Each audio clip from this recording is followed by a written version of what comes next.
Bilis ng panahon, no? Sopas. Throwback tayo sa Jimenez Misamis Occidental. Kumakaway na naman si Charlene sa rolling boil na may asin. Pakuluan ang nokma for 20 minutes. Lipat kalan sa rolling boil ulit, asin, mantika at maglagay ng 2 kilos elbow macaroni pasta. I-pre-cook lang natin ang pasta or kalahati ng recommended na oras sa packaging. 2 gibbs ang oras. Luto na ang nokma, hanguin at let it cool down dahil kukunis-kunisin natin to or in English, isa-shred or turn to fiber using finger apparatus. Himayan portion na, busy si Charlene, wag istorbohin, nagkukunis. At aba, naka-4 dyan. Sige, relax mo lang ang posture mo dahil madami kang pakakainin dito. Lagay ang oil o mantika. Minced sibuyas, gisahin, tapos bawang, salt and pepper. Gisahin hanggang sa mag-resign. Bagong taon na boss, gisahan pa rin. Isunod ang mga nakunis-kunis na nokma.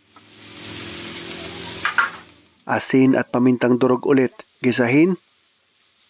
Then minced celery at carrots, maraming gisahan at alo-alo para lumabas ang lasa ng mga ingredients na ating inilagay. Yung pinagpakuluan ng manok, ilagay. Ilagay kasama ang buto dahil medyo matagal nating isi-simmer para mas masarap ang sopas. Alo-alo, dagdag tubig, chicken cube at simmer for 20 to 45 minutes. Bakit matagal? Medyo madami kasi. Tsaka nasa 2 kilos nga, di ba, ang pasta natin. Daig pa ang dentista sa dami ng ipapasta, pastilan. After i-simmer, tanggalin ang chicken bones dahil ayaw natin ng buto sa sopas. Boneless sopas. Maglagay ng 2 cans ng evaporated milk at tinadtad na cabbage. Mix well at ilagay ang pre-cooked 2 kilos of pasta at season finale na. Paminta, patis, simmer for 5 to 8 minutes pa. Ganun lang kabilis. Sopas. So purious.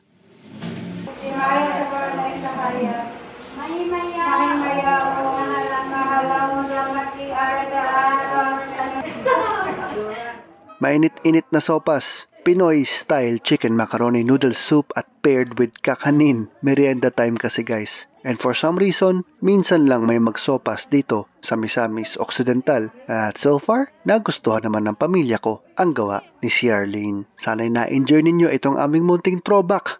Parang kailan lang naroon kami. Ang bilis ng panahon. Sopas!